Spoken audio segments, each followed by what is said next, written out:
नमस्कार, मैं doctor Aparna Maitrapati, chief scientist CSIR institute of Himalayan bioresource technology Palampur से आई हूँ। और बेसिकली मैं ये बताना चाहती हूँ कि जो हमारा इंस्टीट्यूट है ये बायो रिसोर्स पे काम करता है, catalysation of bio resource to bio economy. Basically हम न्यू टेक्नोलॉजीज़ डेवलप करते हैं, जैसे हम सगंध पौधों के ऊपर काम कर रहे हैं, तो इनकी खेती कैसे की जा सकती है, किसान इसको कैसे उगा सकते हैं, इसको कैसे प्रोसेस कर सकते हैं, ये सारी टेक्नोलॉजी हम किसानों को बताते हैं। साथ में हम कई जगह पे हमने डिस्टिलेशन यूनिट्स भी दी है, ताकि जो वो सगंध के पौधे उगाएं तो उनको अपने ही फील्ड में प्रोसेस कर पाएँ। 10 फार्मर्स मिलके एक एसोसिएशन बना लें और उसको एज़ अ सेंट्रल फैसिलिटी वो यूज़ कर सकती हैं।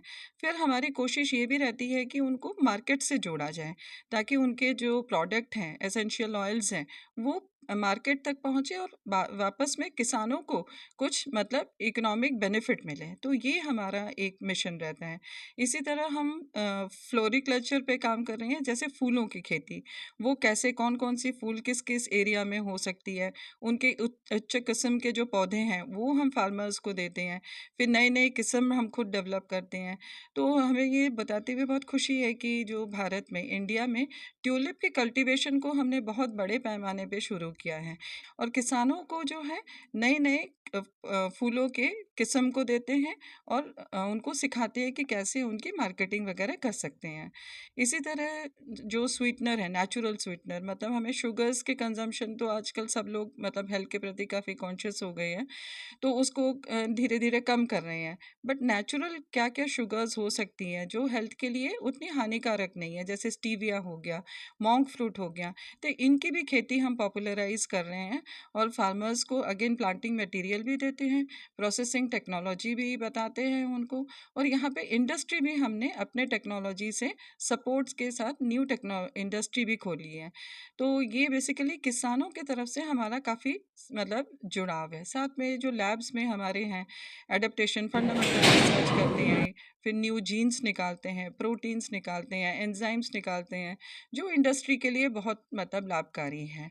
इसी तरह वेस्ट आजकल एक बहुत बड़ी समस्या है, तो वेस्ट से कैसे कंपोस्ट बनाया जाए, उस पर भी हम लोग काम कर रहे हैं।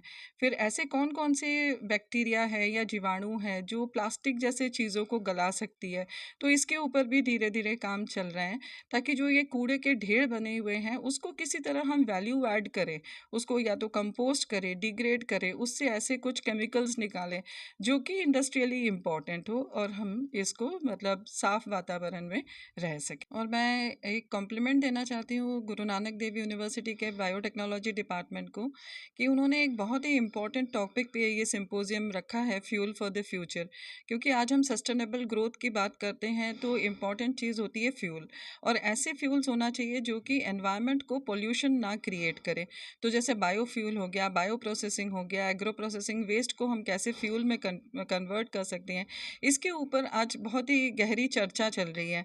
और मुझे खुशी है कि बहुत ही एमिनेंट पर्सन्स इसमें आए हुए हैं, और इसके लिए ये जो इनिशिएटिव गुरु नानक देव यूनिवर्सिटी ने लिया है, तहे दिल से मैं उनका धन्यवाद करती हूँ।